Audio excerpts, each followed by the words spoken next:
Hope everyone's going well today. Hello. Hello, hello, Avita saying good night. I lift a penis into light.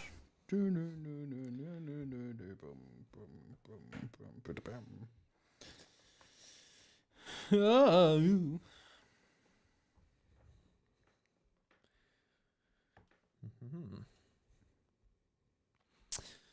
Alrighty. God, you're popular, Bryce. It's you. Oh. God, I'm popular. Like, Wait. it's like Drew streaming on every platform. Yes. Every single one. Except for, don't know, something else. Mixer. Yeah, not streaming that.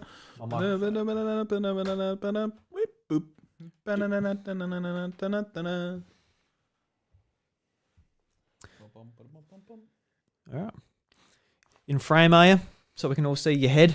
Oh. Yeah, we can see your head. My head's a cool. I might even face you like this. Legs spread. There you go, mate. Yeah. It's right in there. Good old knee in the crotch. You know? It's wonderful. It's like a puzzle piece. Yeah, I am thrown off a bit because my thing sounds weird. Thing sounds weird. Yeah, my headphones sound weird, so I'm going to swap them over. It does, it depends. Sometimes it just sounds weird and I swap the... Swap them over and they work again. Well, not even the headphone, it's just like the piece that connects it. Alright. At one point it was this one that sounded weird. I'm like, okay, so I put that one on. It just sounds like really echoey. Not echoey, but it puts me off when I speak. So. Right. Sounding better? What's up, me? Yeah, What's up, me? I am Bryce. What's up, me? I don't sound echoey. What's up, me? Yeah. Hooray. Alright, ready to do a podcast, Bryce? Oh, yeah, pretty much. Yeah. Nobody in the chat. Oh, no, we do. People that I can't see. Probably should bring it up. Okay, bring it up.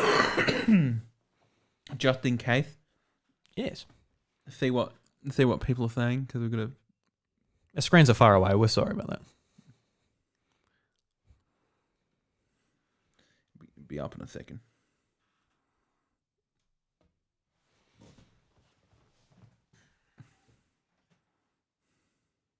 Tommy, Robert, yes, boys. WarioWare is lit. WarioWare is lit. Hello, Tom. WarioWare is very lit. So lit. That's why we need smooth moves. That's what I was saying though. Like we need to have a night, and we just got like smooth moves and like all this shit. Oh, smooth moves. Smooth moves. Boy.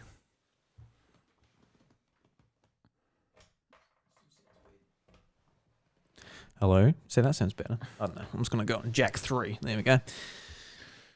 Jack in. Mega Man, power up. You like that? You ever seen that clip of the like Chinese news reporter where he like his phone starts ringing in the middle of a thing? No, I haven't. No? He like his phone starts ringing in his pocket as he's reading out a news report, and he's forgotten to put it on silent. So he's like still reading the report. He like takes it out of his pocket and he like throws it. And you just hear this. I think I might have. This audible crack, clack, clack. It's just like, fuck it, I'm not losing this job. Yeah, like I can't lose this job. Like Jesus, he could have just like put his hand in his pocket and like pressed the volume button. That probably would have been an easier response, right? Yeah, just decline the call. Like, yeah. Oh, well, not decline the call, but like if you hit the volume button on any phone, it just stops the ringtone. Yeah. Like just in case, like you're like I'm in an important business meeting, and you can just go sort of thing. Like, yeah. So I don't know, but no, he just yeeted it. Just clack, clack, clack, clack. Yeah.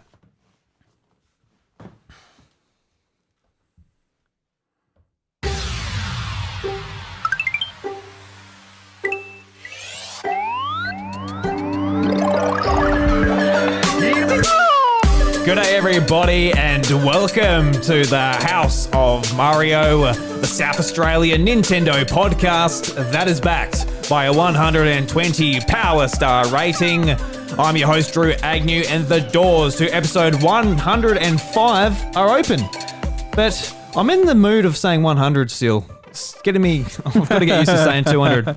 200 is a lot, I don't know. Maybe we should just go back to 105. Those were good days. We're so naive back then, Bryce. Erase the last 100 episodes. Just Well, you may as well at this point. oh no, it's Thanos. He's just like half your podcasts are gone. All that banter down the drain. It's like, is there anything else you'd like me to half? It's like, yeah, this loaf of bread, please. Ooh. Oh yes, now I don't have to chuck out the other half. Thank God. Yeah, you can put a bit in the freezer and you can have fresh sandwiches with the other one. Fantastic. That's right. Yeah, Thanos yeah. is so useful. Good bloke. Oh my God, what a champ. But apart from that, Bryce, we're talking about Nintendo Switch finally receiving a Bluetooth headset support 4 years later. Hooray. Lego reveals a new Super Mario 64 buildable, and we get into some WarioWare Get It Together thoughts over the weekend. Yes. Yeah. It's that time we got that together.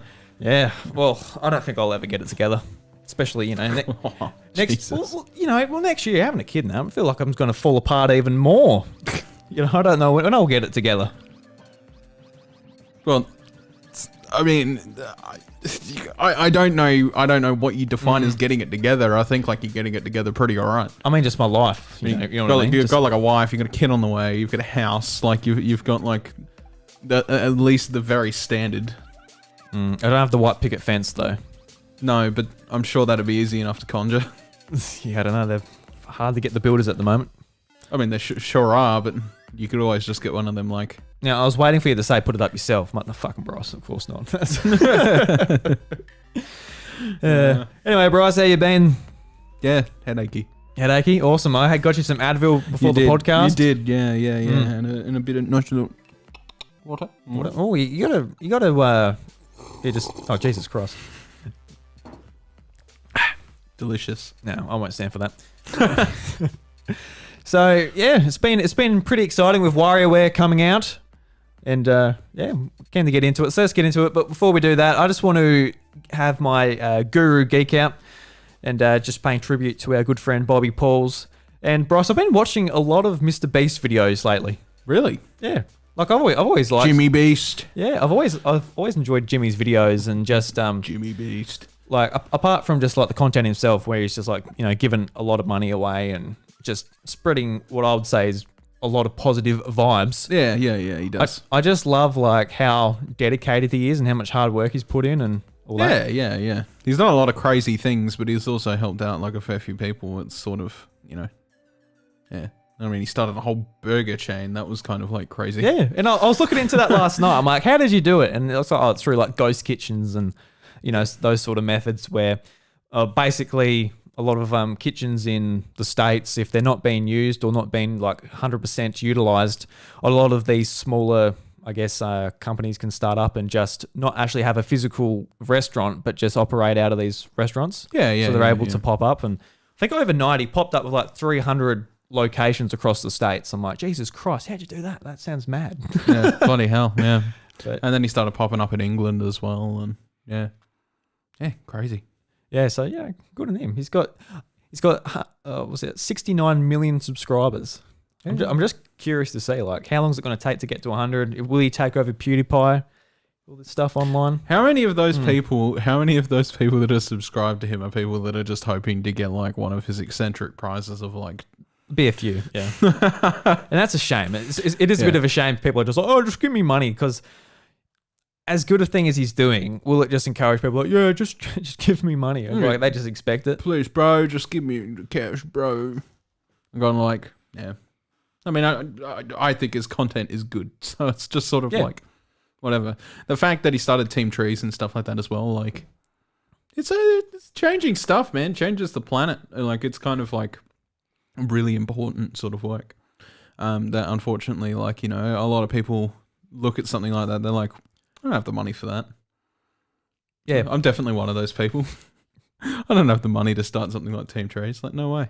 Yeah, because I was looking into like, it's estimated that he makes like $12 million a month through just YouTube ads alone. then like he puts like all of it back into his videos, just giving it away and, you know, buying cars to give to people. And it's just mad. I got so much respect for just like his work. Yeah. You know? Like that's the thing is like if I was earning money like that, I wouldn't be able to find a way to spend it, I don't think. Oh, that's right. Yeah. Like I would build up like say like my personal collection of video games, buy a house. You go to EB Games, you're like, I'll just buy all your Wii games. All right. No. Like I want to have like a retro collection, and then I want to have like a decent house to sort of have all this stuff in, and then, you know, whatever. But then past that, like I'm not looking to go on like eccentric holidays, and I'm not out to go and buy diamond Rolexes or anything like that. I just want a house. I want to like indulge in my hobby, and that's about it. Yeah, like I'd want a nice house, but nothing too crazy. Because if you get no, if you watch like these like YouTube house tours, it's like it looks awful. Like it's like, especially like the 22-year-olds who like come into money, when they're like, yeah, I've got this room which has like a sick PC gaming setup, and then the rest is just like this old lady's house, but they just don't touch. Yeah, literally nothing. It'd be like, for me, it'd be like a 4-bedroom house with one of those bedrooms being like my dedicated office. And then that's, you know, sort of it. It wouldn't be like, here is the pool yard with a pool and a spa and stuff like that. And then it's too much. I would like a pool. It's too much to maintain. Yeah, but if you have that much money though, Bryce, you can be like, yeah, I can get the pool guy in. As long as you can trust him with your wife, that's the only issue. God. You know, don't get a really attractive pool guy coming in his little shorts, being like, you know, but you gotta. Anybody need a scooping? Yeah, you need a scooping. Well, Bryce, you might need a scooping. So. But yeah, no. My point is, anyways, I don't need anything that eccentric to live. I don't really care about all that. That's kind of just like additional extras. I can live without them. So like the money in terms of that, it would sort of just be like, well, you know, if somebody I know needs help or whatever, I can go, here you go, or, you know, there's always sort of something else I could be doing with it that could be probably more beneficial. So that's why I sort of, you know, like I get exactly the way he thinks, I guess, is I don't think anything has to be too eccentric for my own lifestyle for me to enjoy life. I think I just, yeah. Yeah, no, fair enough. I feel the same way. And you know what, Bryce, you are my Mr. Bryce.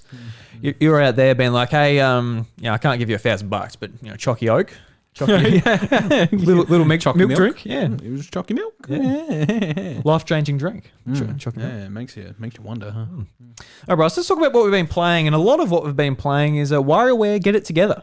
That's right. We both had a code provided to us from Nintendo Australia. We certainly did. Yep. Thank you very much to them for that one.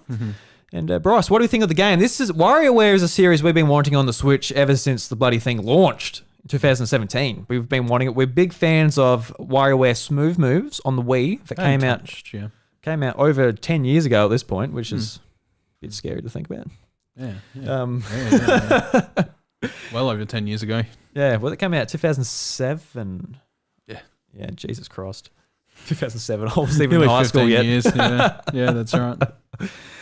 Yeah, so what do we think of this one, Bryce? So it's very different to other WarioWare games in some respects. Yeah. And similar in others. So you've actually written a whole review over at dashgamer.com. That's right. Which people can go and check out. I'll leave a link in the show notes if you're interested in the written word. Bryce, right off the bat, what are we thinking? It's great, and it's definitely one of the best WarioWares, absolutely. It still doesn't... My personal list... I was talking about this last night on stream, actually. My personal list for WarioWare titles is like Smooth Moves is up the top. I would probably put this one in gold as a tied second, and then Touched as third, I would say. So I think the reason it doesn't beat Smooth Moves is because like there is a lot of variety in Get It Together, and like the way you complete mini games can be different, like much more. It could be much more random than any other WarioWare game for sure, because of the fact you've got 20 characters that all do different things that can either make games like much easier or extremely hard, or you know, there's definitely some of those. But because it's sort of gone back to more conventional like button play, as opposed to like using the gimmick, which is what WarioWare's always done best. it does sort of take away from that a little bit. So like I kind of have to deduct a point or two from it for that. I guess it uses like its own made gimmick rather than the system's gimmick. Like with the Wii and obviously WarioWare touched on DS, it used like the main factor of those systems. Whereas this, it doesn't use the Joy-Cons or the gimmick for this game is that 2 people can play. Yeah. Which is like supportive of the fact that there are 2 Joy-Cons in the system that can be used as individual controllers. Like it is still utilizing the gimmick, but that gimmick is not. It's not as prevalent for single player. So it's like playing it on your own. It doesn't feel as wacky or zany or like, silly, I suppose, which is, a little bit of a shame. But I did the math. I've put it in my review, but it like, I'll look it up next time you talk. I'll bring it up, but I actually did the math. The amount of combinations you can have in the game is insane. To the point where it becomes, an insane amount of solutions that's never been seen in any other WarioWare to date, with no question whatsoever.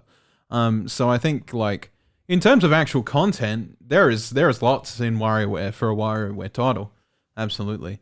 And the other thing that they did as well is like to sort of make up for the fact that maybe you might not feel the replayability as much, which you would with other titles because of how wacky they are and how silly they are. It makes up for it with like more completionist things, which is cool. Like, being able to level up your characters and stuff like that, which unlocks customization options for them, and it also gets them, what's it called? Gallery. Yeah, gallery pictures, 5 for each character or whatever. But something I also didn't realize until last night was that the actual level of your characters also contributes towards how much points you're getting in Wario Cup. I did not realize that until last night. Yeah, so you can actually like level up characters and so they actually progression that way. Yeah, so it actually does help you out in the competitive mode, but like it's kind of cool in that sense because you can also just be really good at the competitive mode or the game in general and not have to worry about leveling your characters at all. So kind of good, I guess. Yeah, it just puts that extra step in there if you want to take it for the benefits. Yeah, if you want to get to the gold trophy, which is everybody's goal. Yeah, because like the main thing about this game is that they've added different characters to it, so you're not just playing just standard with button controls or touch controls or even motion controls. You've got access to 20 different characters, and like for me, like some of the characters are just like really annoying when you get them, and I try to avoid them at all costs. Even to the point where you've got the option of choosing like your 3 or 5 characters to rotate between, or you can just rotate between all the characters. And like some like was it 18 volt? No, was it 18 volt on the skateboard? Oh no, 9 volt. Is it 9 volt? Yeah, 9 volt. Like just like he's on a skateboard, he just goes backwards and forwards on the skateboard, so stupidly fast. And you press the A button to throw his yo-yo up in the air. Yeah, and just like it was the same painful. Well, the thing is, it was the same mini games every time though, so it was sort of like you could progressively get better at it because you'd sort of learn your timings a bit better. But because he was still so stupidly fast, it was just really hard. And he's definitely one of the worst characters to play as in the game. Just to sort of like retouch on this real quick. This is something I wrote in the review. I did some soft math here. I said, traditionally, most WarioWare games tend to aim for a soft cap of 200 microgames per title, with all microgames featuring 3 difficulties. This means that there is roughly 600 solutions in every WarioWare game, with the game telling you how the game is operated before everyone. With the addition of 20 characters with their own toolkit to utilize, this number jumps to a whopping 12,000 possible solutions in-game. So that's a lot. That is tons. Yeah, so like just like memorizing each one as it comes up to make sure you get like the best time of doing it or just not failing. Yeah. You got a lot to learn there. Yeah. And like, some characters absolutely trivialize some of the micro games and stuff like that. Personally, I'm a person that likes to play on all characters, not because I can't pick 3 that I'd like to bring into every micro game, but because I think like high scores on all are more challenging and therefore more fun. It sets all the variables as the same. So if I say that I got like 100 high score, it's like, oh, fair enough. But did you pick the characters that you don't like? It's like, no. It's like, well, I've got 80, but I'm playing with all the characters I don't like. Yeah, as well. that's right. So, yeah. It looks more impressive on paper, right? Yeah. And I mean, it definitely is because you can just like you still got those characters like 9-volt that are nobody wants to pick, and you still get to use them to complete microgames. And like the thing is like difficulty in the game is also very subjective now because some characters will just absolutely trivialize some micro games and others just won't. They're just, terrible at them. So like running into a micro game that's really fidgety with a character that's really fidgety is really tough. And like trying to actually beat it can be like really difficult, which is fun and exciting in its own way. It can be a little bit frustrating, but that's the name of the game. Like it's chaos, and that's what it's always been. It's kind of like that the broom balancing minigame in Smooth Moves. Remember how janky that was? Yeah, because the Wiimote just doesn't pick up. No. Unless it's in a very specific place, which is just, Yeah, and it was terrible. Because you're on a good run, then you got like 2 seconds to make this motion controller just like pick up with the sensor bar, and it's just like not having a bar of it. Yeah, that's right. And like that's an example of a micro game that's sort of just like done poorly and is limited by what it's in, right? But running into a janky character on a janky micro game, it's irritating. But if you are good enough at the game, you are eventually going to figure out how to make that work. If that makes sense, it's not like an actual physical limitation. It is sort of just practice makes perfect. So yeah, I think it's a pretty good WarioWare title overall. I just think it missing that familiarity of abusing a gimmick is probably a little worse for wear on it, but they definitely tried to make up with the excess and possible solutions, different options for customization, and the end game collection in general, which is something they've never really done in WarioWare before. Having a fluent story was really good too. Traditionally WarioWare, like they've always gone and done like their own little thing for a story per character, whereas opposed to like with this, it is kind of just like all one long string. Yeah, they're all working together. Yeah, that's right. And it's good. It's good to see because the characters don't usually have much to do with each other. So it does really help sort of like build this odd universe that WarioWare has become. Yeah, that WarioWare lore, which we were desperate for. Well, no, I was desperate for it. It's not even like sort of, Barely saw any garlic though. Wario didn't eat any garlic. Yeah, it's a bit weird. But I think because it's Wario's main series now, because let's be real, it's definitely Wario's main series now. He doesn't have any games outside of it really. Hasn't since Shake Dimension. No, he's just wearing fancy clothes and WarioWare. Oh, sorry, I was want to say WarioWare all the time. Mario Golf. Yeah, that's right. Mario Golf. Wario Golf. I'd play Wario Golf. But wow, what a fly! It's a big fly. We need to get in the old lady. Yeah. But yeah, so to have this connection to these characters, because WarioWare has like a huge cast of characters over the years that have never really had any more sort of representation other than here's like a little intro clip of a Jimmy T doing a dance, or literally. It's kind of the same in this one too. Mona doing cheerleading. Yeah. Jimmy T. Yeah, but like I mean, they give them voices and stuff like that as well. It gives them a lot more characteristic. One thing I do like is how it's actually voiced. Before you jump into a micro game, it just says like it would actually say like hit instead of just coming up with the word. Yeah, it actually voice it. Yeah. So you're able to process what you need to do just that little bit quicker, which is really important, especially when you've got so many variables to keep in mind as well. Well, that's what I said in my review too, was that it's a really good accessibility thing. Because like traditionally it was all about reading in the past. You had to like, quickly read what it said on the screen and then imitate it or whatever. And that was the same for, in Smooth Moves when they brought up the thingy mabobs, whatever you call them. The poses. Yeah, the form baton things.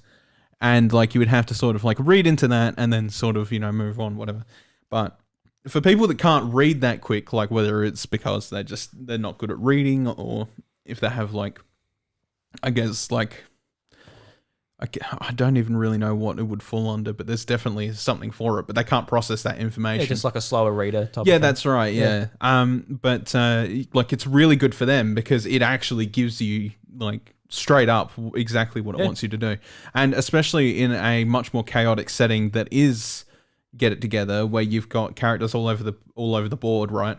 You can spend your time sort of adjusting to the character and not have to read what's on the screen. So you can just adjust, and then you get the command, you'll know to listen to for the command, and then you'll just go do it, and you'll know what you're after. And I think that's really important. They have thought of a lot with this game. And I'm even surprised, like, because our first hint was that we were getting this game was the survey. Yeah. And they were like, what would you pay for a WarioWare game?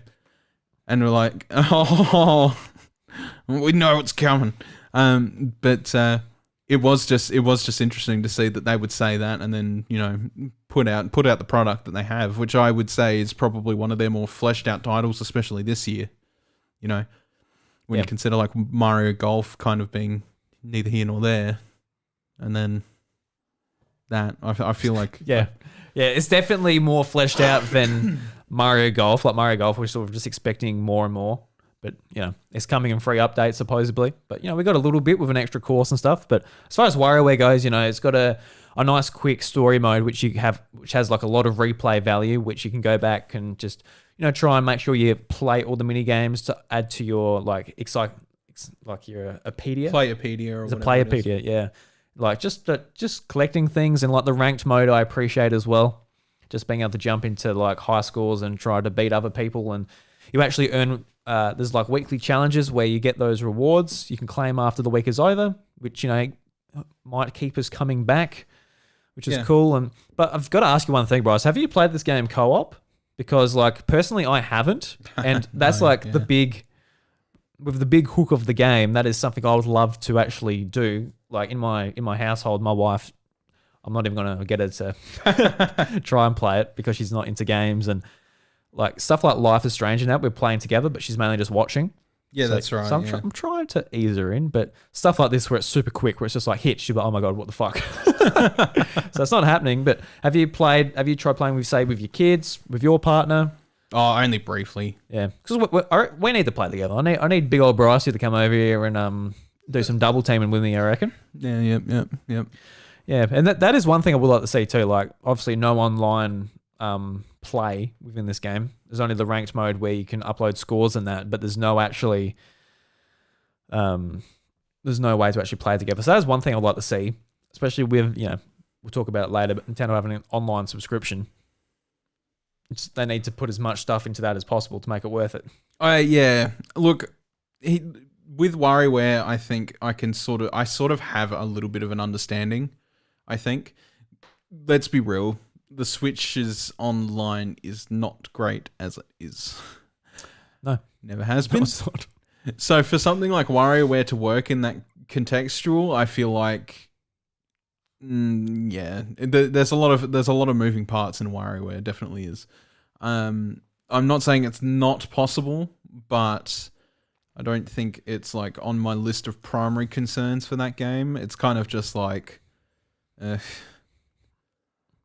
the end of the day, I'd rather be sitting on the couch playing the game with you anyway. Like, it's not that big of a deal for me personally. But it does suck a little bit. I think they have put a lot of effort into the game regardless. So I think that kind of savors it for me. Yeah, I can't say that I'm like super disappointed and I'm not going to play it because of it, but it would be a very nice feature if it was there. That's all I'm saying. But yeah, I think overall we're pretty positive on the game. Like years ago when I envisioned a WarioWare game on the Switch, I think I was like thinking like Smooth Moves 2, honestly.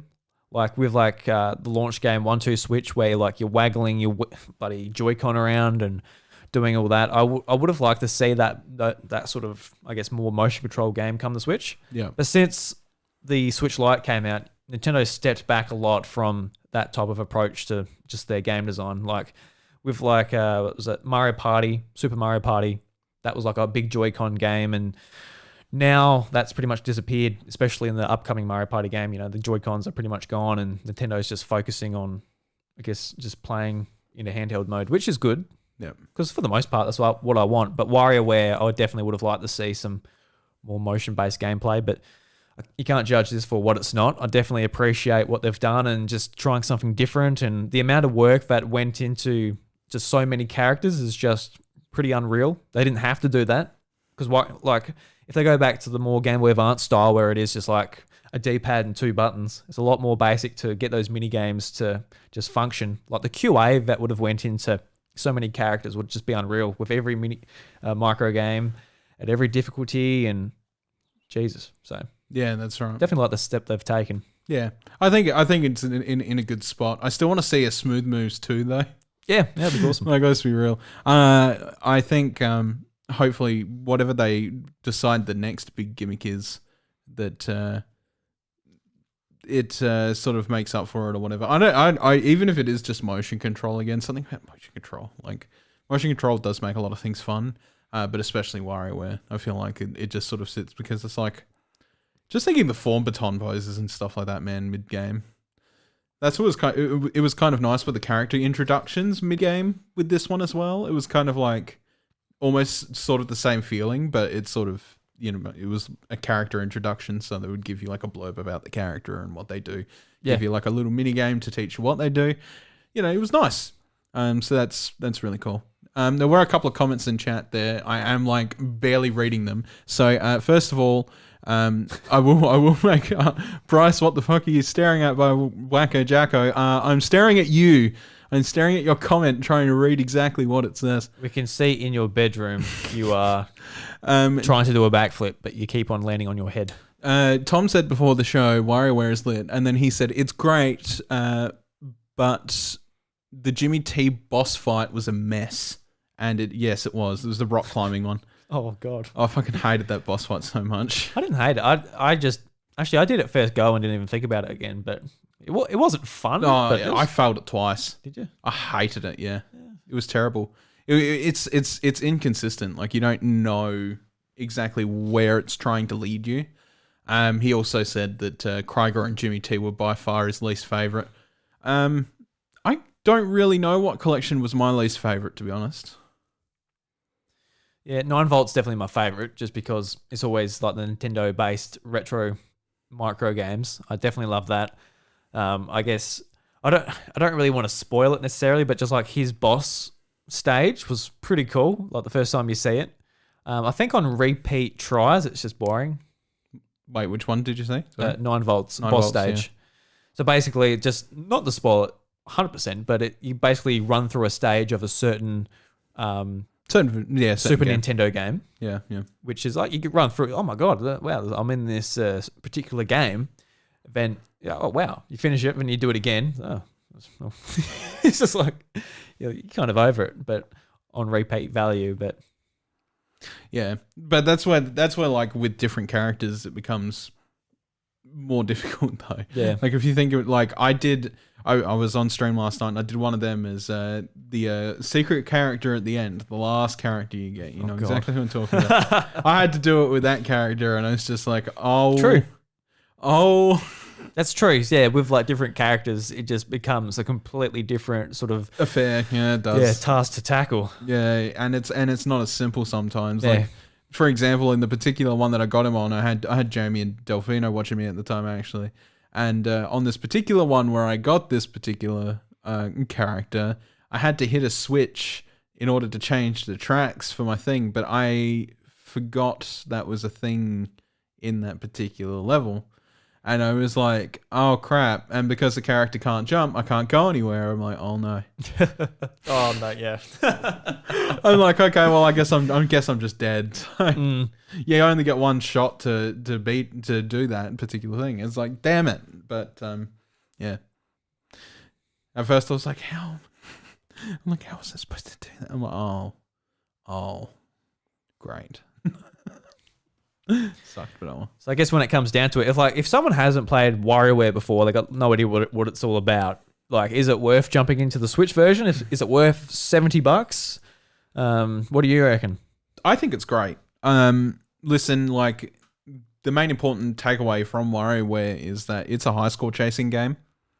That's what you do in WarioWare. There's no, like, once you pass the story, you're not going to get this like 80-hour RPG campaign about Wario and his garlic and, like, you know, whatever he's doing.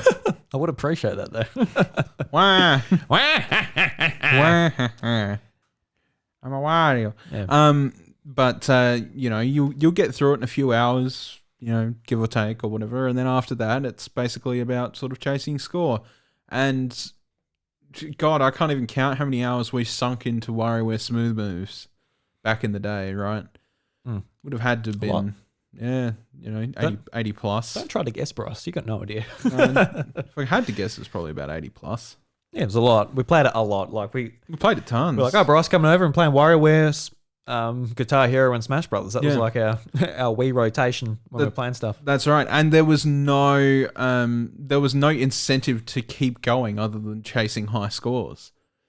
Whereas in this game, there is an incentive to keep going, which is unlocking little things for your characters and doing that, which is good. It adds a lot more substance to the game, and if you like high score chasing, it gives you even more reason to sort of keep going, and, you know, you get something out of it, which is something that WarioWare's never really done before. With its chaotic nature, you're going to get the absolute most, like, raw WarioWare experience in terms of, like, how random it can be. And then, like, maybe you'll go back to Smooth Moves or something like that post this, and you'll be like, oh, this is heaps easier. But at the same time, you'll find it a lot more fun. Yeah, I reckon just like, I don't know if you tried the variety packs that much as well. There's a lot of them that are only 2 players, so I couldn't do that. So, but like even the ones where it's like 1 player, there's just like simple high score chasing games. There's one where you got to like just keep a soccer ball in the air, and every. Oh my God, that one sucks as 9-volt. Yeah. Oh, you're like, that'd be really hard because you just can't get in the right spot. But like, you know, just stuff like that's fun. It's like just a lot of them are very basic games, and I can imagine this being a tremendous amount of fun just with 4 people over at your place, have a couple of drinks, go through the variety packs, go through the mini games. Like, there's a lot there. So it's a good little package that I think is worth your money if you're interested in it. If you look at it, you're just like, the humor is very just toilet humor. If you're not into that, you might struggle enjoying sort of the quality of the game as well, because it's WarioWare as a character is toilet humor. Like, there's no, that's what he is. I know. So, you know, if you don't like Wario as a character, you're probably not going to like his game. I think that's like the biggest takeaway. Because like, even for us, where there's like multiple mini games where the celebration animation at the end, they're just like really crude stick figures. Some people might look at that and just like think it's hilarious, like we do. But other people might be like, "What the fuck? Like, don't you even like try with your quality?" Yeah, as far as your animations go. Where's the graphics? And it's just like, God, if this game were about the graphics, we'd be living in a different world. Jesus. Yeah. Imagine high fidelity like WarioWare micro games, like RTX on fucking ray tracing. RTX, just like this unreal environment that you see for like 3 seconds. This took like a year to develop with like a team of 50 people. It's like Skyrim with all the mods on, just to do a mini game where you like eat a wheel of cheese.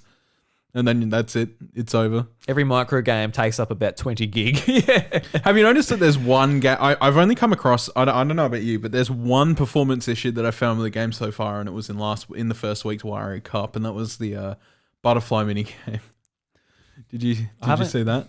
Don't think I have come across any performance hitches. Nah. Wow. Are you talking about the butterfly when you're trying to get it to escape from the web? Yeah. Right. Yeah. At max speed, that mini game lags. Does it? Yeah, it does. It went down in frames for sure. I was kind of like, this is weird. I've never experienced a hardware issue with WarioWare before, like ever. This is strange, but like, you know, it's one of them extreme cases where you're likely to never see that sort of thing, and if you do, then well, you must be pretty freaking good at WarioWare to get it to that level of speed and difficulty, and you know. But yeah, it was really crazy to see. I'm like, holy crap, there's actually a performance issue. Not that, you know, it doesn't really bug me all that much unless I'm playing something where it's going to make it absolutely ridiculous. Put the game in the bin, everyone. Don't get it. Yeah. It was a fantastic game. Just pull it out of the bin, please. I didn't mean it. I'll take it back. I'll take it back. But yeah, no, I'm overall very happy. I still want to see smooth moves too. I think like motion control is definitely the pinnacle for WarioWare. Absolutely. Yeah, I just feel like some of these games, like I was speaking earlier, like, you know, stuff like Smooth Moves and Strikers Charged and just any older Nintendo game, I feel like we just need to plug in the system and just play it on that hardware, because asking Nintendo to sort of pay respect to their own catalog and give us access to them is just, it's not on the cards for them. These days it's not. So it's just so frustrating. I'm over waiting to play it on, you know, the current stuff, the one I prefer to play it on because it's portable and et cetera, et cetera. Yeah. I'm sort of over it. I'm like, all right, I'll just go and plug in your other stuff and I won't give you any money.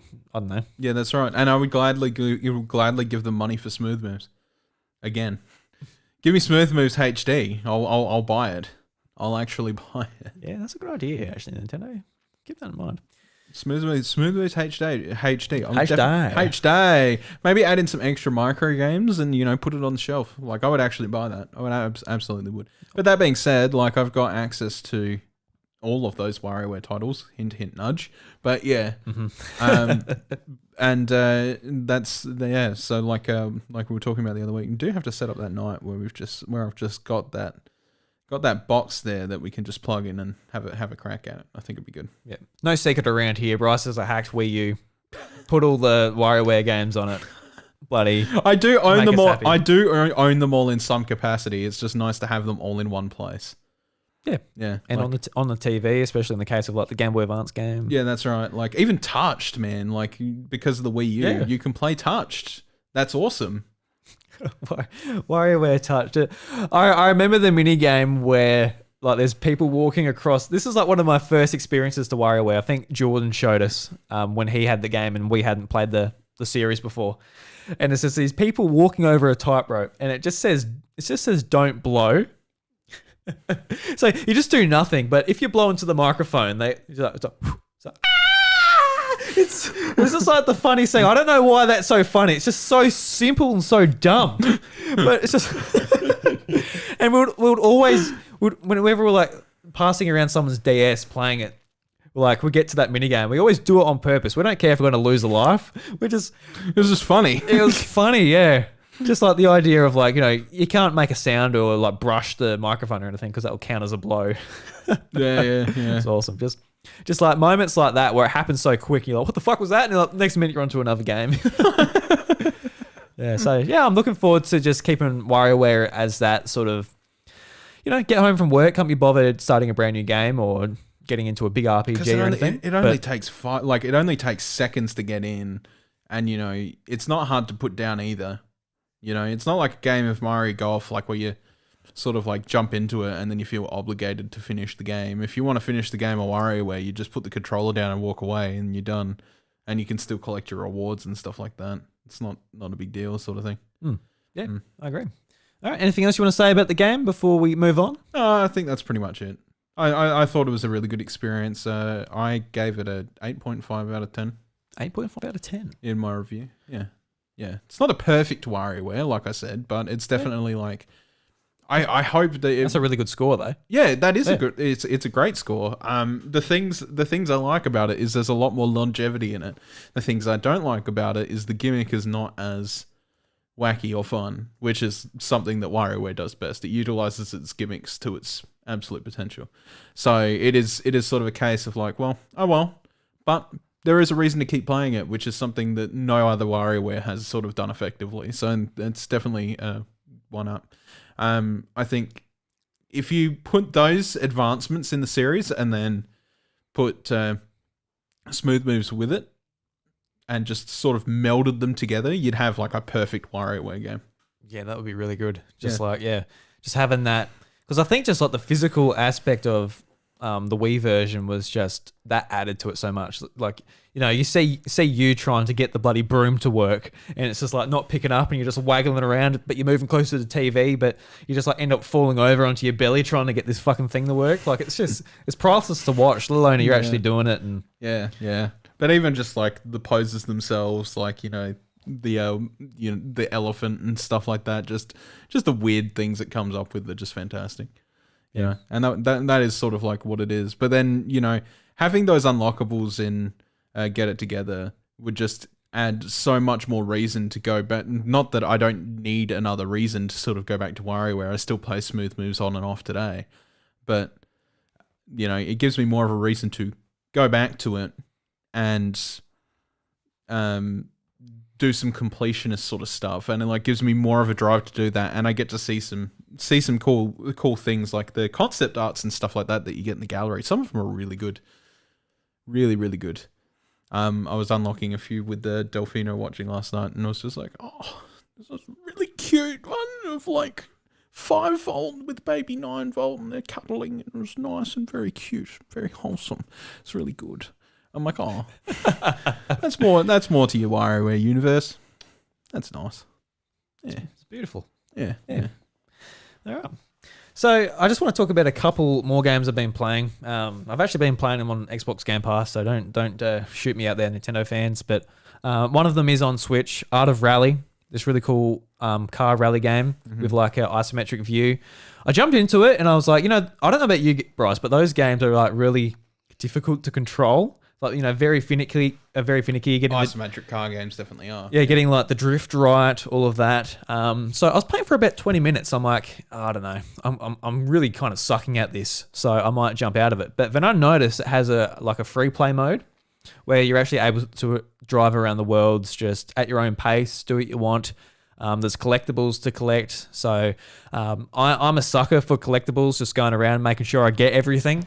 So I went through, got like the achievements and all that, and through doing that, I actually got better at controlling the game. So then I could actually do the races and that, and do the time trials and all that. So it's actually a really great game. I really enjoyed it, and I've actually kept it on my Xbox to keep going back to. It's another one of those games where I just feel like doing something nice and simple, nice and basic. So that's that one, and it's just a gorgeous looking game as well. That's why it's called Art of Rally, I guess, with the more artistic side of it. Yep. So it's on Switch as well, but I'm a bit concerned about Switch players to play this game because you need very precise control over your car, and just like with the Switch not having the like the digital triggers, you've got pretty much on the trigger you've got nothing or 100%.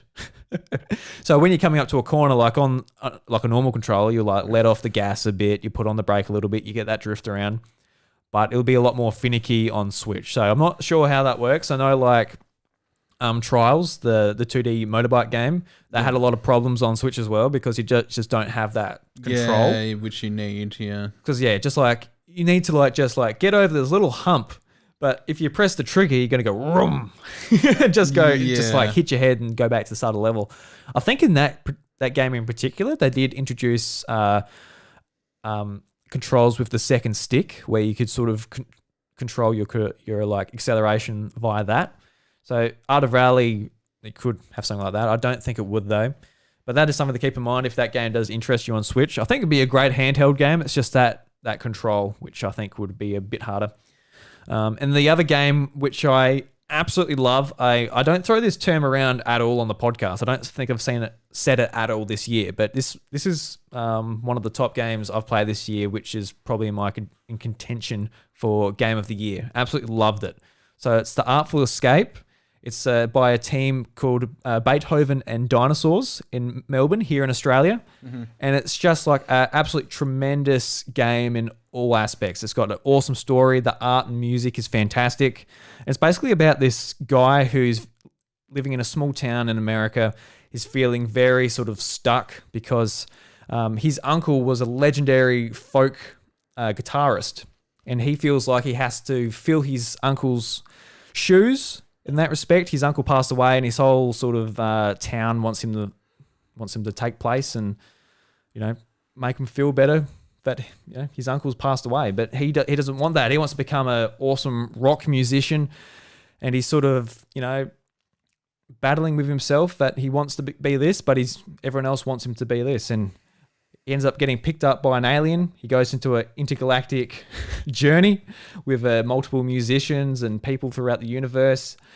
He battles with big monsters and stuff. It's just awesome. Like, there's a lot of the game where you're sort of just walking to the right of the level, just going through it, but you hold in, I think it's the Y or the X button on the Xbox, and you're playing your guitar, and as you're going along, you're sort of unlocking stuff, and like the visual effects are just unreal, and the guitar in that sounds awesome. And it was just like a really, really heartwarming story, it's just a roller coaster of audio and visual delight, like going along it. And when I finished it was about a 4-hour game. I finished it in one sitting. I finished about like 3 o'clock in the morning, started pretty late. So when I got there, I was just like, fuck yes, this game is awesome. So I can't recommend it enough. It's only on Xbox at the moment. I think they got the rights for it or whatever, but I can see it coming to Switch. I don't know how it will run on Switch though. Like, there's so much going on. It's like it's a artistic 2D game, but just every bit of the background, there's something going on as you're like running along and you're going with your guitar. It's just nuts. But kind of the only gameplay is when you get to like a bit of a boss battle, and the boss basically, they all have like this eye. The eyes are set up like the buttons with the 2 bumpers and the 3 face buttons, and they do like burr, burr, burr, and they show like what buttons you want them to press, and you sort of just repeat that. Yep. And there's only a few instances where I'm like, do that again. Like, what the fuck did you just do? I can't. Like, it just goes real quick. You're like, was it this or that? But there's only a few instances in the game. It's pretty straightforward.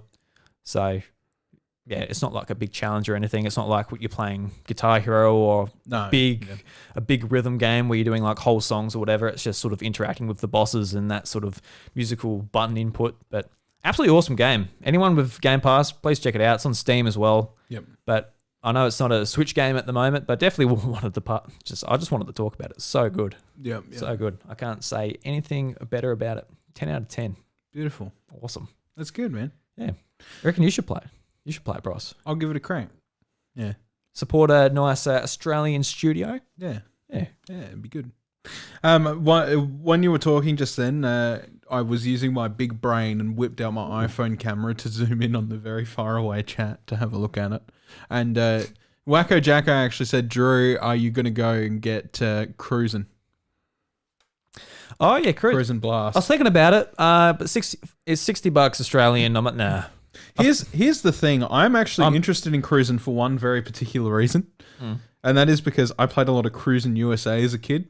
Never realized that it was actually a series with more games in at all.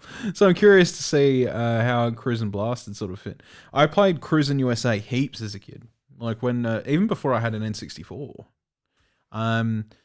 Somebody who lived in my mother's hometown had it, and I used to go stay with my grandparents a lot. So when I used to go over there and play Nintendo 64 there, I used to play Cruisin' USA. It was a lot of fun.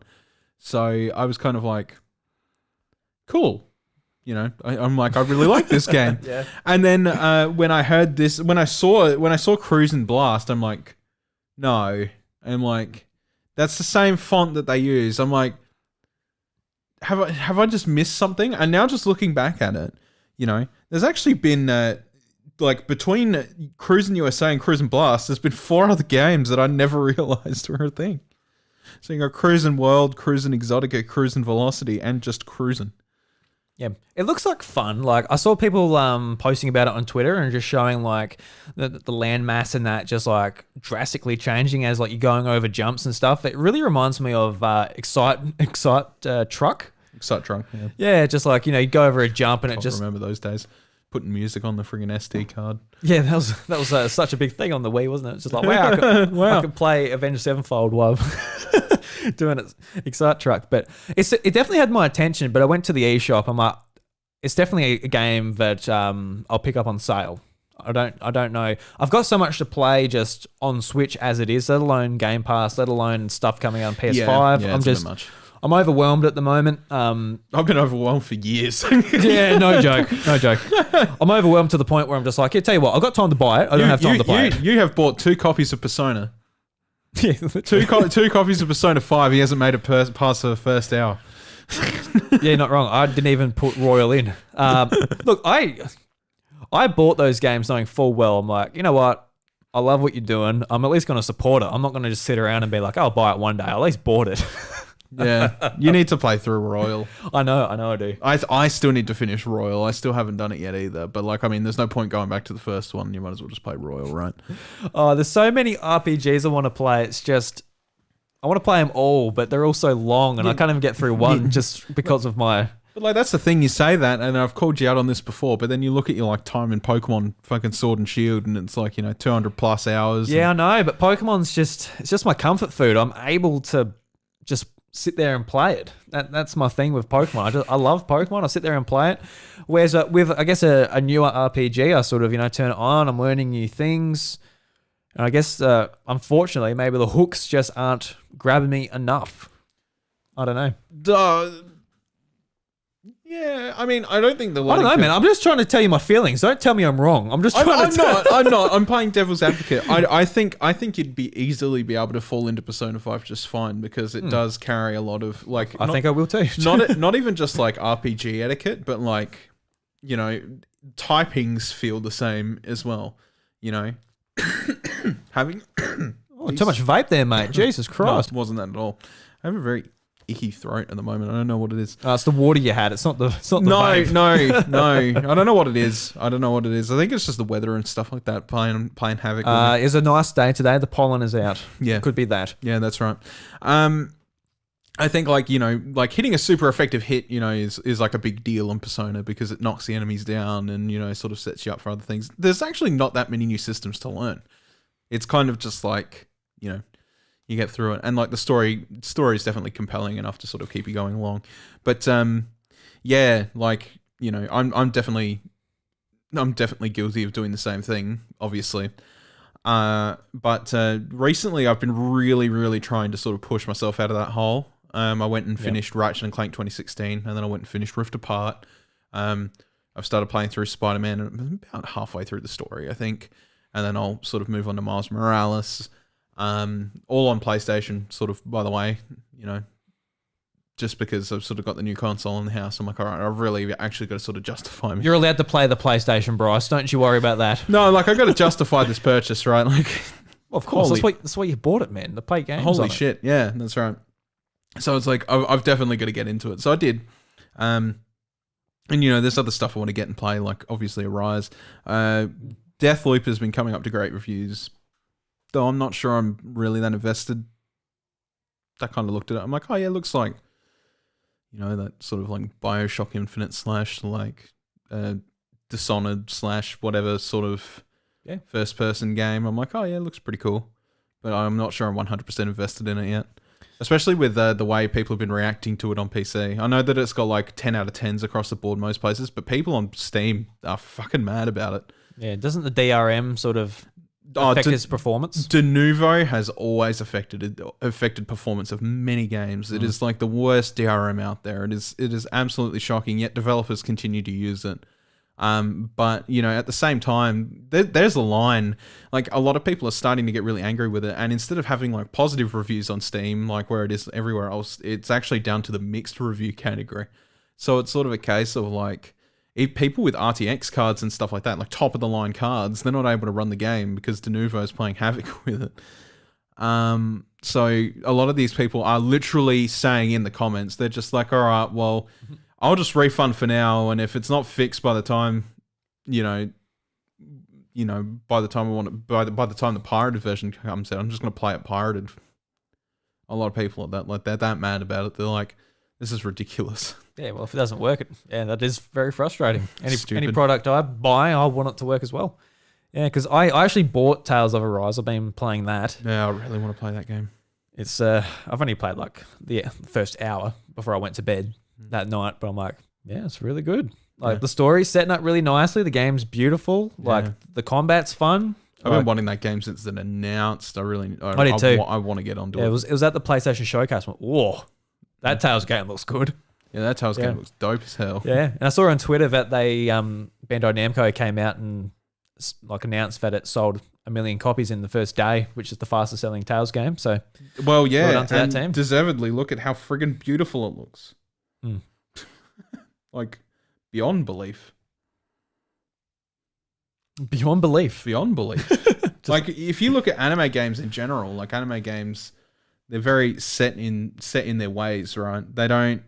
I feel like they don't evolve too much in the graphics department, but this, in comparison, looks incredible. I don't know what it is. Now, just looking through my mega microscope here, it's like ding, ding, ding, ding, ding, ding, because I see there's a lot of chatter going on. Delfino Junior says, cruising on the highway. P5 is God tier from Tom. See? Yeah, I know those boys love it. Delfino says, I do like P5, but it doesn't feel like it could happen to you. Like, yeah, probably. True, got swept up I just got swept up in the Stellar soundtrack. Yeah, yes, everybody knows. Everybody knows about that P5 soundtrack. Beautiful. Even I do. And I haven't played past the first couple of hours. You never see it coming, except the soundtrack which you can hear. Yeah, it's a bit like a Scott Pilgrim, like the game. I barely play the game, but I had the soundtrack on my iPod and I listened to it all the time. The soundtrack is so good. Everything about that game is so good. I'm so glad it came back. I was like, I had that Xbox 360. I had my old Xbox 360 there and I still had it installed. I'm like, I could sell this on eBay for so much. I'm sure I could. Because it's like, one of the only instances you could actually find Scott Pilgrim, like officially. It was, on a console that still had it downloaded. So it was sort of like the Flappy Bird pandemic. Remember that? Oh, not the Flappy Bird. Yeah, when people were selling like iPhones with Flappy Bird on it. Oh, that's right. Yeah. On eBay, and they're like selling them for like $300 above retail or something. So what do you want Flappy Bird people? And then there was just people just like, if half of you people took 2 seconds to learn how to jailbreak, you'd have Flappy Bird on your phone in 45 minutes. Yeah. Like literally, there's no point. Some people are just lazy. They want to pay for convenience. But like that is like some stupid level of convenience to the point where it's like you are just wasting money. A whole new phone on a random account. just to get Flappy Bird. Yeah, Flappy Bird was not the greatest game, but it was addictive. That was the problem. It was frustrating. It was frustratingly addictive. You're like, everyone's like, oh, it's the Dark Souls of mobile apps. It's like, oh my God. That's when that really started to take off. Like, oh, this game is hard to master, but you'll get there eventually. Oh, it's like Dark Souls. It's not like Dark Souls at all. Nothing about that game is like Dark Souls. It's more like, just arcade game where you're trying to beat the high score. That's all it was. Yeah, but yeah, I don't know. Whatever. Fucking Flappy Bird. Let's not talk about Flappy Bird. Let's talk about That's a dark part of my past. I hope that comes to the Nintendo Switch. No, for don't. $80. A great game. Great, I won't have to buy it. Yeah, that's right. Anyway, let's move on to the news, bros. How do you feel about that? Glad I'm not talking about Flappy Bird anymore. No, good. Yeah. Woohoo! Yeah! Pika, pika! Is that all? Flappy chicken. Woohoo! My body is still. Bryce, the Nintendo gods have given us a Nintendo Switch firmware update. So Nintendo Switch is now at 13.0.0, and with it comes the revolutionary feature, Bryce. That revolutionary feature is Bluetooth audio support. Couldn't they just given us themes? Like, I feel like... No themes, Bryce. That is 8 years away. We're talking about Bluetooth audio right now. So this is just a feature that is just... It's not in any other device whatsoever. It's very exciting that it's exclusive to Nintendo Switch. Which, of course, I'm joking. This is a feature we've been wanting for a while. It's a very basic feature that, wireless headphones, they're pretty much the norm these days. Usually, if you want just a basic, normal pair of headphones, you can still get them. But, a lot of phones these days don't use headphone jacks and that. So if you want to listen to music on your Spotify or Apple Music or etc., you probably do have a pair of AirPods or Galaxy Buds or whatever around. So just the fact you couldn't use them on Switch was annoying. But now you can. But there are some limitations. So, but there's no Bluetooth microphones. They're not supported. So if you want to play Fortnite or something like that, don't worry about it. You've got to use Nintendo's online app. which is great. Yay. You can use up to 2 wireless controllers when connected to the system when you're using Bluetooth audio. And this is always why I assumed that you couldn't use Switch with a wireless pair of headphones, because it can support up to like 8 controllers. Then like each pair of Joy-Cons is obviously 2 Bluetooth devices, so up to 16 devices. We're all playing 8-player Smash Brothers or something like that. So the amount of just like information going between that is pretty nuts, let alone when you add a Bluetooth headset. But now they've restricted it, so like you can use it, just you can't use as many controllers, which is what they should have done from day dot. So yeah, that's pretty much it. It's pretty easy to sync. I put my Sony headphones on the Switch, nice and easy. No latency, sounded good. After about 20 minutes though, stuff went a bit crackly, so I had to disconnect and reconnect, and then it went back to normal. And that's something that's happened just like with like a couple of times with AirPods and other wireless headphones. So that's not out of the norm either. But just Bryce, when I saw this, I saw it on I actually saw it in the House of Mario Discord. Some of our members said, "Oh look, they posted a link to vooks.net with the story," and I was like, it filled me with, like, obviously it's a good thing that it's finally here. It's a feature that we wanted. It's very basic. It's handy just to use with our headphones and that. But I'm like, Nintendo, are you serious that it took you almost 5 years to add this functionality to the Switch? I find that incredibly frustrating. Incredibly frustrating. Here's the thing is like it's getting to the point now with the Switch where a lot of these questionable decisions are starting to sort of come to light, if that makes sense. Like at the beginning, we were like, holy crap, this is actually like a really impressive piece of tech. And now that the wow factor is kind of loosening off, we're starting to realize that there's a lot of things missing from it that, you know, frustratingly could have easily been there at launch if they just put that little bit extra into it. Yeah, I mean, it's a real difficult affair for me because like I've realized that, right? And a lot of people are sort of like, oh, finally, like, you know, this is, you know, whatever.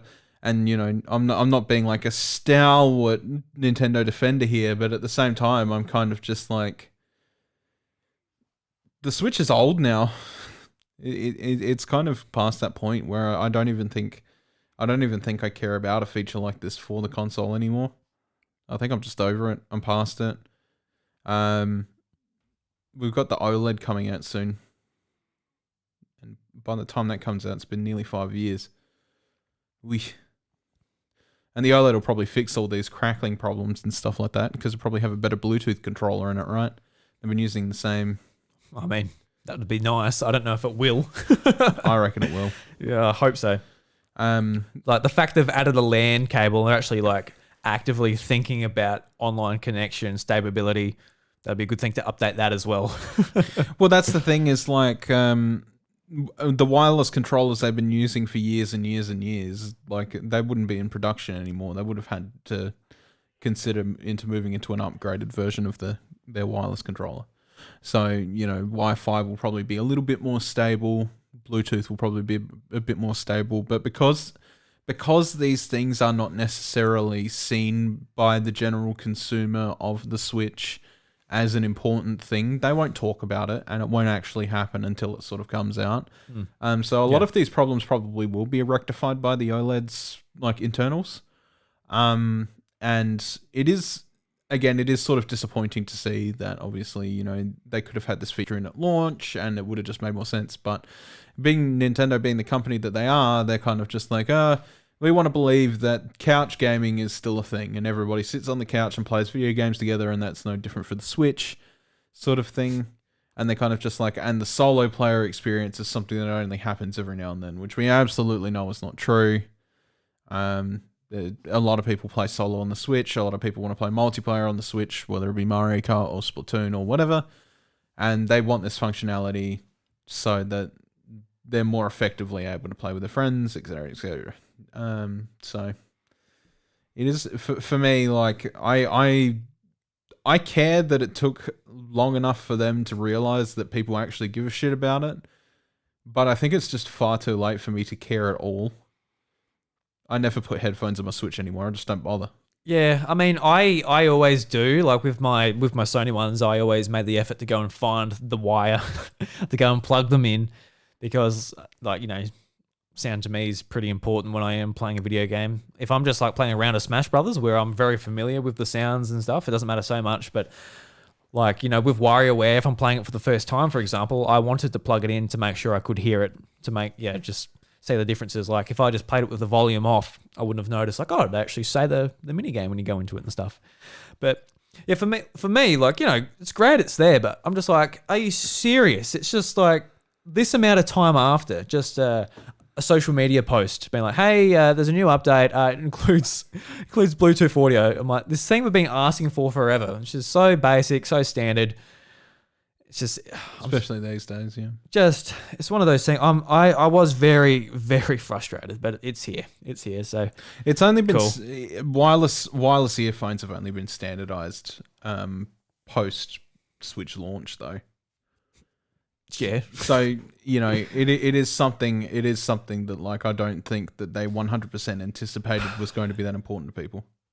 Because, when the Switch came out, that was the same year the iPhone 7 came out, and they're like, all right, get rid of the headphone jack. Yeah, but Android still had it, so it was sort of a niche market there. Yeah, then, a couple of years after, Android manufacturers dropped it as well and became a bit more standard. Yeah, that's right, yeah.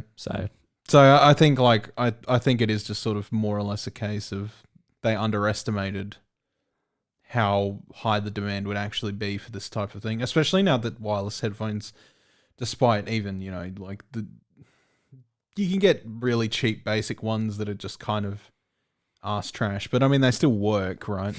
Yeah.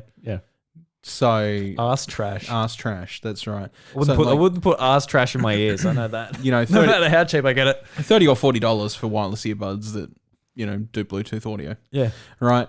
Now that they're like a lot cheaper and there's a lot of cheaper options out there and stuff as well, I think they're very, you know, sort of they've been out of the loop for a while. We've had those options for a couple of years now. It isn't just like a niche thing anymore where it's like, oh, you have to purchase AirPods if you want like decent quality or what have you.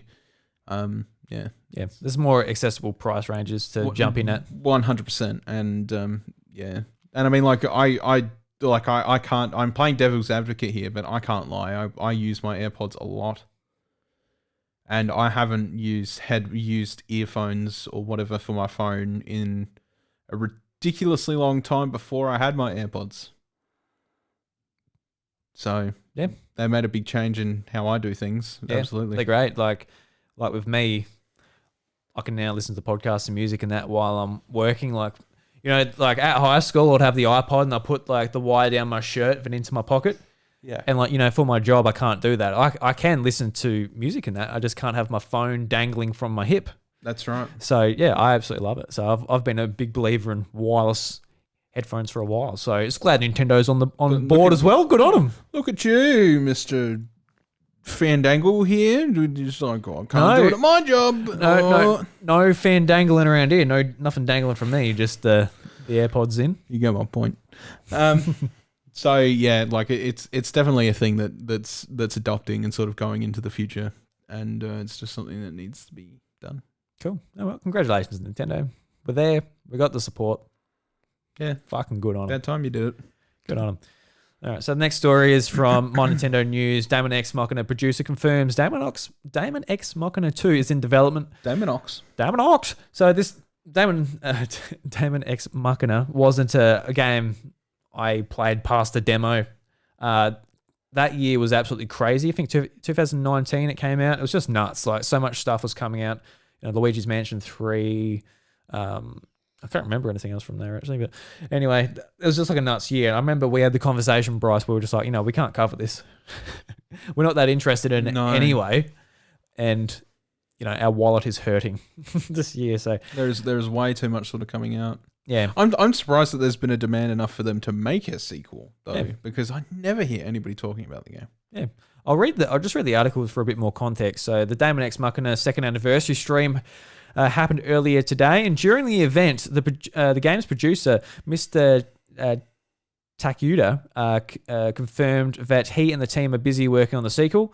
However, he did warn fans that while development team are extremely motivated, it could take some time before the sequel is released. Daemon X Machina released exclusively on Nintendo Switch in 2019, and it's an action-packed game. Apparently, online subscribers can try the game on the online subscription trials, if you want to try that.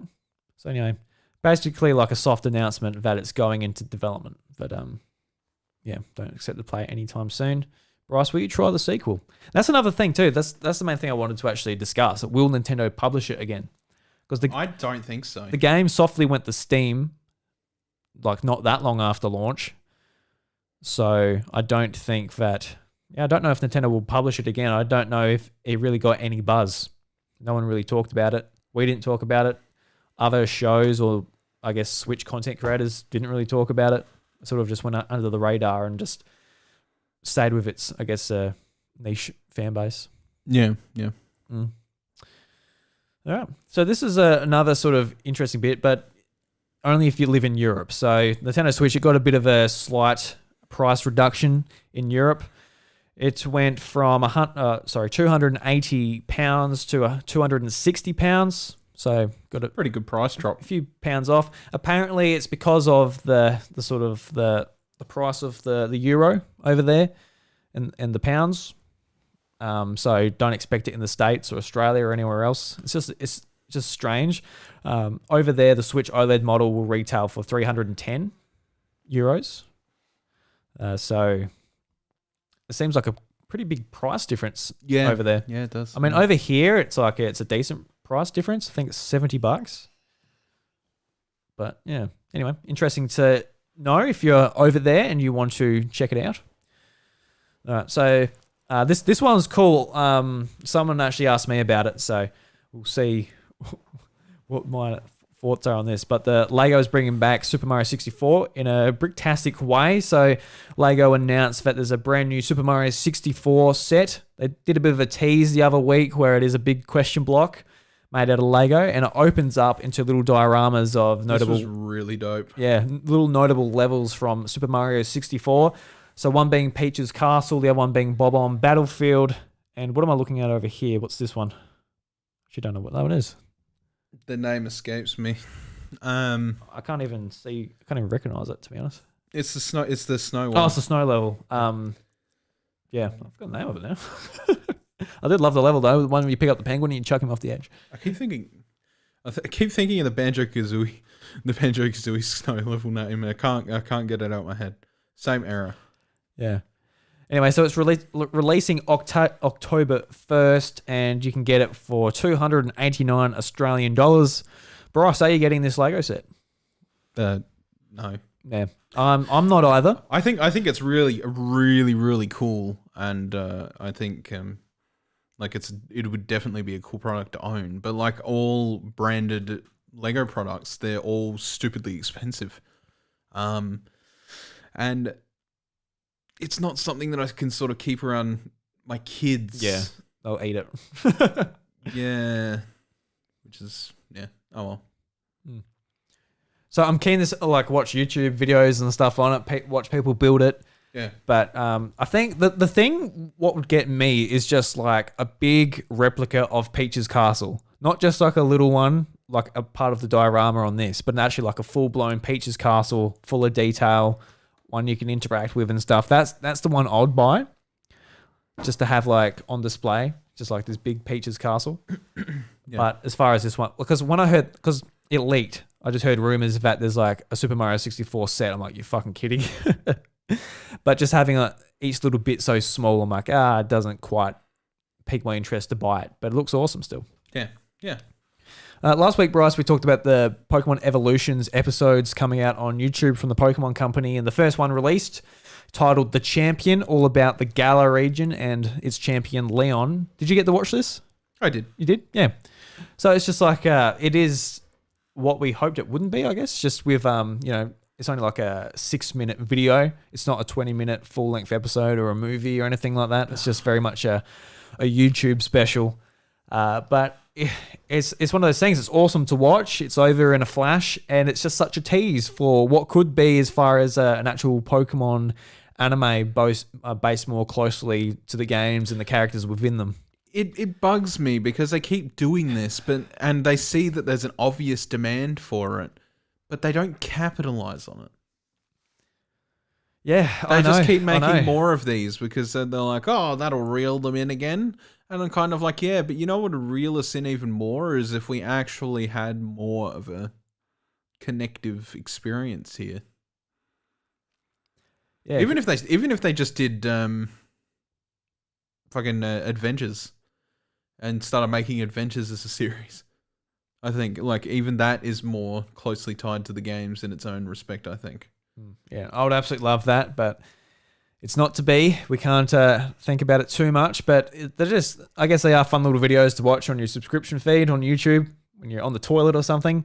But apart from that, it's it's over pretty quickly. But just like the animation and all, that looks so good, and just seeing like in this episode in particular, you saw Leon's Gigantamax Charizard, which looked awesome. I was like, I just want to watch an actual battle. And the episode ends as the champions battle is just starting. I'm like, come on, show me the good stuff, Pokemon. Show me the good stuff. But also in the Pokemon news, Pokemon Brilliant Diamond and Shining Pearl, they get a pre-order bonus at EB Games. I just bring this up for our Australian audience because it is actually some pretty cool bonuses. So if you pre-ordered the game, if you pre-order the game separately or the double pack, you get access to a figure. You get a randomly chosen figure. In the article here on Vooks.net, it actually says that EB Games has been told just to not pick, just give you random ones. So I guess you could trade if you get the wrong ones. But they're just really nice, I guess. Well, not really nice, just pretty cool figures of Palkia and Dialga from the boxed main box legendaries, which are cool. So I guess that's a nice little thing if you want to go and pre-order the game there, which I've actually pre-ordered the double pack, so I hope I get one of each. Add to my amiibo. But I actually got these. I've got the figures back here. I got figures for Alpha Sapphire and Omega Ruby, and they're really small and they weren't that good. So hopefully these are like a bit bigger, a bit more quality. And to be honest, they actually do look a little bit better. So that's cool. And also for Australian listeners, I wanted to bring up EB Games again, and they're actually launching an online marketplace for retro games. That's good. So it seems like it's just like a Facebook marketplace type of thing.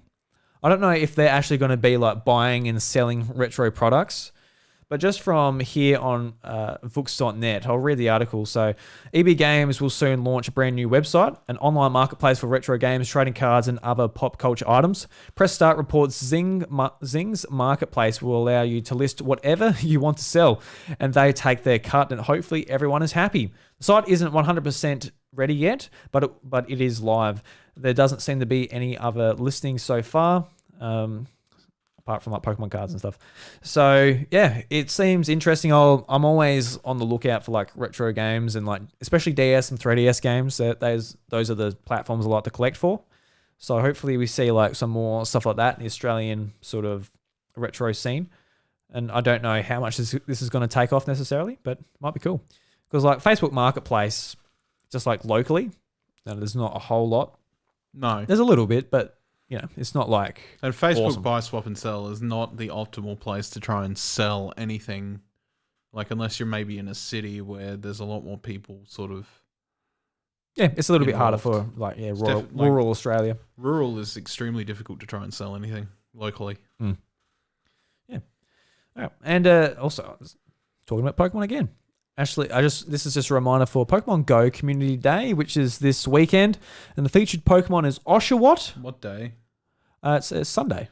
Sunday. Okay, maybe I should get out. Always a Sunday from 11 a.m. to 5 p.m. local time. Maybe I should go out and play some Pokemon this day. Yeah, because I love Oshawott, so I've had this community day especially in mind because I really want to go and get a heap of shiny ones, and it's also 3 times XP for catching Pokemon as well. So you get a nice amount of XP from. That's a lot of nuts. That's a lot of nuts. Yeah. Well, in Oshawott's case, that's a lot of shells. I don't know. That's a lot of shells. All right. And Now let's move into a rumor which is reported from Nintendo Life. So Insider says that Nintendo 64 is coming to Switch Online, believes it will introduce a higher price subscription tier. I fucking hope so. And this is from sort of the speculation a week or so ago about Game Boy games coming to Switch Online. You know, it's like, all right, I guess you're going to drag us along with this information, Nintendo. Just give us friggin' games on your service, for goodness sakes.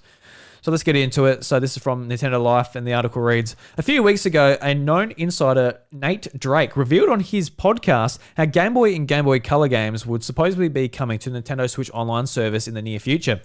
Eurogamer added to this, noting how other retro platforms are also likely to show up. While no systems in particular were mentioned, the same insider now says one of these other platforms is the Nintendo 64. Here's exactly what he had to say on the latest episode of his podcast. Quote, Eurogamer went one step further, having noted an additional platforms will also be added to Nintendo Switch Online in the future. And today I would like to add to that, yes, that information is accurate.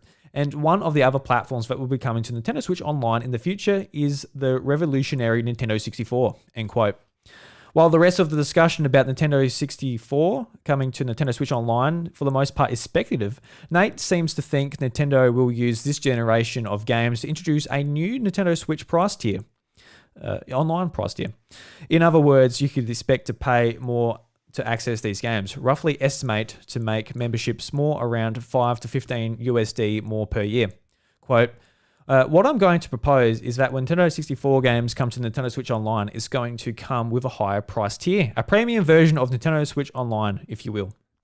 I don't think they'll try to double the price of it.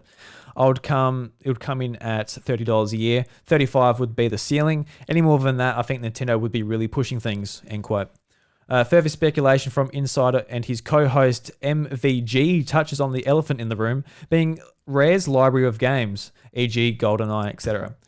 Licensing that even the fact Super Mario 64 was recently released as part of the Super Mario 3D All-Stars collection. While the Insider is confident Nintendo 64 will appear on Nintendo Switch Online, he's not quite sure about the date of its arrival.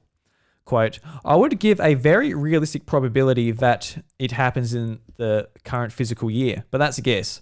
I mean, that's a guess, but we will have to find out as we said. September is the month of reveals, the anniversary of the platform itself, so hopefully we'll have news about Nintendo Switch Online this month, but there is no rule that it has to come this month, end quote. So that's basically the story there, Bryce. Seems to be potentially inside information that we're going to be having a bit of a steroid pump for Nintendo Switch Online with Game Boy games, Nintendo 64 games, and I hope that some other libraries from some other Nintendo systems will come at the same time, because just those systems alone, I'm like, you know what, we need to move past just SNES and SNES. It's getting a bit over it. We need to like actually be able to play some of your back catalog. Yeah. And I really hate the idea that they're saving it just to go, oh, well, I tell you what, we're not going to give you access because we want to remaster it and charge us money. And I think that they should give us access to the classic version and make it worth the full price release if they want to do so. Yeah, that's right. And especially since Mario Collection is dead now, like... Yeah, it's dead in the door. It's not exactly like, well, people can still go out and purchase the ones that are on the shelves, but they're not making them anymore. So it's kind of like eventually that well will dry up and those people won't have the opportunity. The other thing that was really important in that lot there was that they talked about Rare, and Rare's catalog is obviously very important to the Nintendo 64. Yeah. And it was to the SNES too in some degree, obviously. I don't think it'll be a problem. You reckon Xbox is like, yeah, just take it? Well, correct me if I'm wrong, but aren't Donkey Kong Country titles in the SNES library? Yeah, they are, but it's not like... But that's a Rare title. Yeah, but Donkey Kong is not a series that went with Rare when they were acquired by Microsoft. No, it is not, but it is still a Rare title. And it was a major component in trying to get Donkey Kong 64 back for the Wii U, but they still did it. Yeah, I mean, yeah. And they have a tighter relationship with Microsoft now more than ever, so I don't think they're going to have a problem getting anything back. Yeah, I don't know about that, but no, we'll see. Shit, no, absolutely not. They won't have any problem getting back. No way. I reckon they will. No. I reckon they will. I reckon. No. No fucking way. No fucking way. No fucking way. I reckon Banjo-Kazooie, I reckon like I don't think we'll have a problem. I reckon that would be a pretty well shoe-in because for Microsoft, like we've introduced Banjo-Kazooie as a playable character. People are like, oh, what is this? It's just a natural progression to then go and try his games. But at the same time, I would have assumed Microsoft would have made a game, a Banjo-Kazooie game since Nuts and Bolts as well. It's been demanded for. It's been like all the Banjo-Kazooie fans, they wanted a return to form for that series, but we know it's not going to happen through Microsoft, and even if it does, like it's not going to happen through their platform. They need people. It'll be a Sea of Thieves event. It'll need to be Banjo-Kazooie. It's just like here's the thing: is like when we're talking about rare titles on the platform on the Nintendo 64. Okay, we're talking about like GoldenEye. We're talking about Banjo-Kazooie and its series. We're talking about Donkey Kong 64. We're talking about Conker. What else was there? Jet Force Gemini. What else was on Nintendo 64 and Rare's catalog? I feel like there was something else. Yeah. I mean, there's a lot. They put out a fair bit. Yeah, but like as in for like notable titles that are actually going to be good for pushing the service. Like there's, a decent handful, right?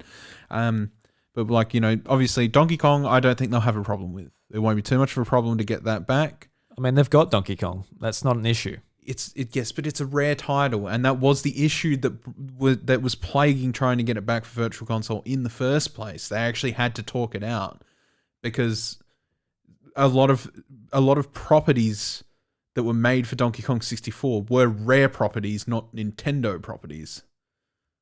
And that's why it was all right. It was. It's why it was a huge deal. You reckon Microsoft's gonna be like, yeah, we're gonna publish Donkey Kong Country on Xbox? It's why they fucking couldn't. No, well, it's why they fucking couldn't get Donkey Kong 64 back for Virtual Console or whatever for such a long fucking time, or even the country titles. All right, yeah, go on. I'm fucking rare buff here, man. Like I understand. Jesus. They actually did have like problems for a long time getting them back there, right?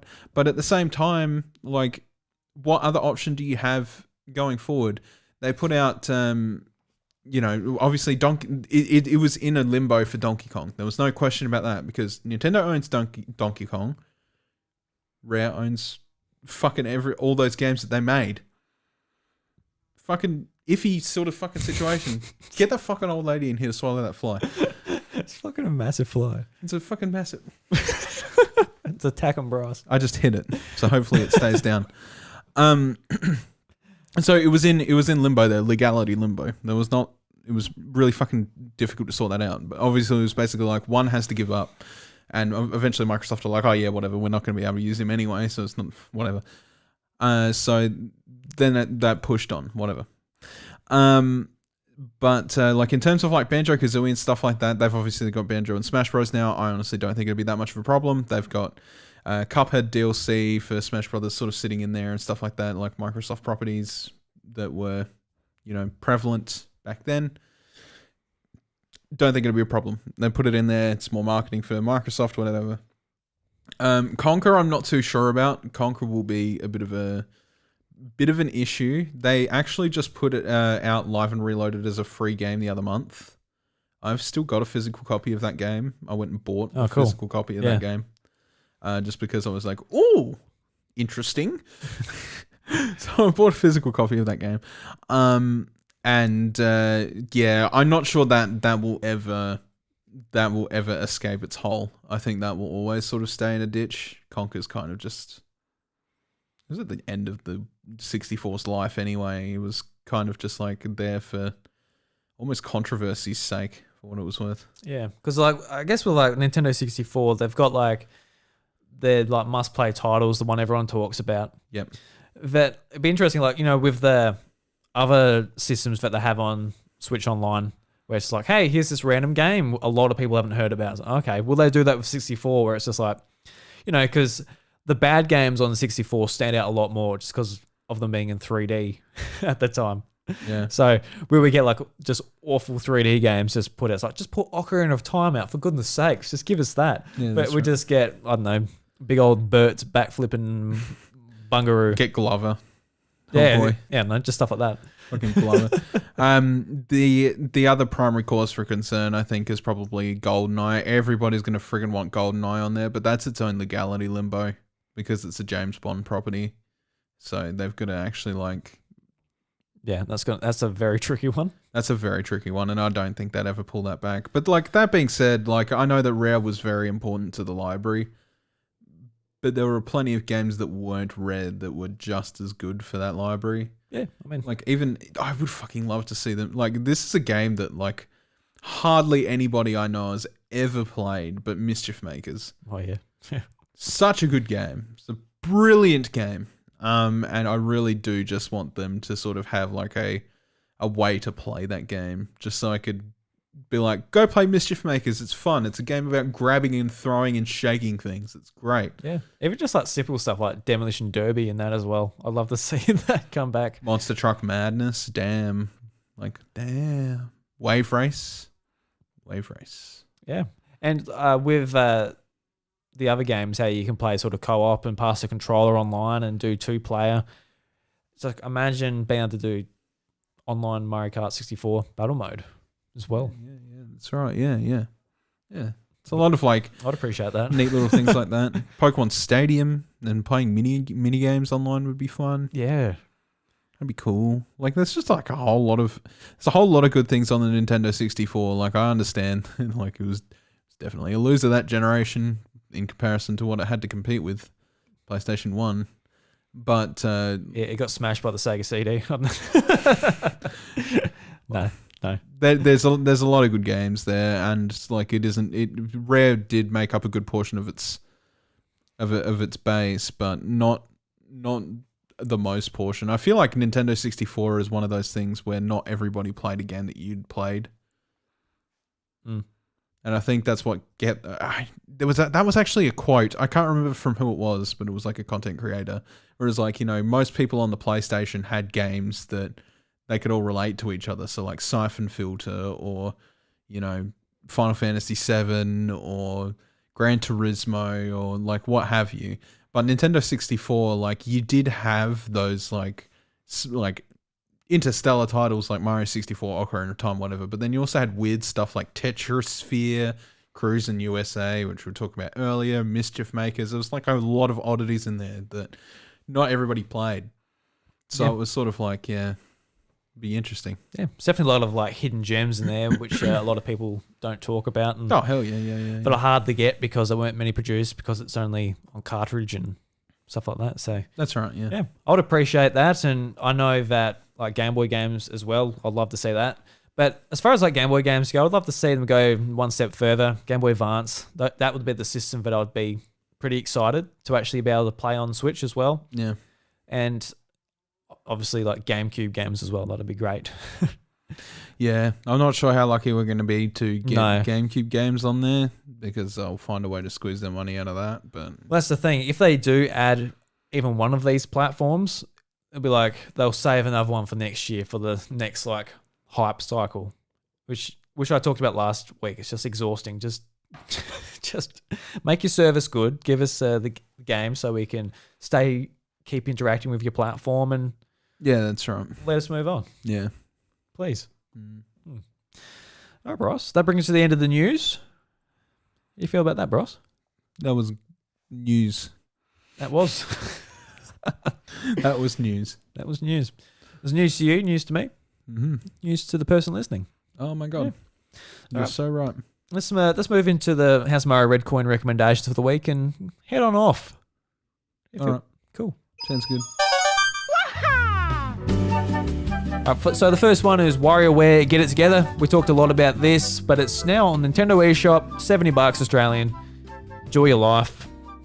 Please enjoy your life. You've only got one. You've got to make the most of it. I know Bryce here, he makes the most of his life.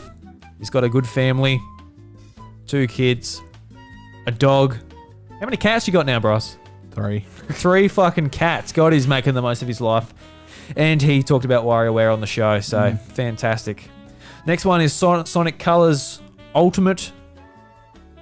Yep, they fixed the bugs, some bugs in it. Some. So keep an eye on that. Out on that. You know what Sonic Colors is all about. $60. We talked about it last week. We did. And an indie game I picked up, which I hadn't seen anything about before, but it's for $12, and it's Apple Knight. And Apple Knight is an epic action platformer, and it reads, Apple Knight is a beautiful action platformer RPG for all ages. Explore vast levels filled with secrets, quests, and loot. Defeat tough bosses, fight wizards, knights, and monsters, or use traps to take them out from a safe distance. So that's all I have about it. And to be honest, it leaves a lot of questions. Is it a platformer? Is it a roguelike? There's lots of things. Is it just a Zelda-like game on a 2D plane? I don't know. But you fight bosses and wizards and monsters. So that's what you need to know. If you want to go and check that out, it's $12. So it's, I don't know, half an hour at work, I guess. If you get $24 an hour. Or maybe you get $30 an hour and it's even less than that. Like, it's just, you make money buying this game. You get 60 coins as well for your online eShop account, which works out to be about, I don't know, 6 cents. That's a lot of coins. Yeah, that's so much coins. So yeah, that's the online update this week. So Bryce, brings us to the end of the show. Thanks for joining me. Thank you, Bryce. No worries, man. No worries. Just like, just checking your phone up. Fuck Drew, he's boring as shit. Oh, I was just checking the time, man. Yeah. What's the time, Bryce? It's 10 past 10. 10 past 10. Jesus Christ. Actually making pretty good time tonight. Yeah, thank God for that. It's good. Yeah, well, we don't have to go and see Reggie this week, so that saves us a bit of time. Yeah. It always takes so much time seeing that bastard. All he does is want to talk our ear off. I'm just fucking sick of it. It was good company while you were gone, obviously. Yeah, well, he had a good chat with you, and I was like, fucking bit jealous talking to my Bryce. Yeah. Jeez. No one talks to Bryce. Wow. I'm like that overbearing girlfriend. Like, no one talks to my boyfriend. No, talk to my boy. Are you trying to have sex with Bryce? Huh? Yeah, you're trying to. Oh, wow. Okay. Jesus. I love you, Bryce. You know that. Oh, thanks, man. Anyway, guys, thank you very much for listening to episode 206 of The House of Mario. If you enjoy the show, you can leave it an Apple Podcast review. You can join our Discord. There is an invite in the show notes. And you can just, download the show. Just enjoy it. Please, for goodness sakes. Just do it. Anyway, it's late. I've fallen off my wagon a little bit. I'm going to go and have some tea, have a drink. You tried to cross the border, right? You're falling off the wagon. You're a bulgar. Yep. Anyway, guys, thank you very much. And the doors to the House of Mario are closed. We'll catch you later. My toe. You hurt my toe. Shut the door. Ouch. You just listened to The House of Mario, a South Australian Nintendo podcast. Be sure to follow the boys on Twitter, leave an Apple Podcasts review, and join the Discord server to be a part of the community. A big thank you to these legends who support the show on Patreon at the producer level: Alex Harding, Sam Hay, and DJ. If you would also like your name in the credits, head over to patreon.com/iDrewby and choose the tier that works for you. Until next time, we hope your day is 120 Power Star rated.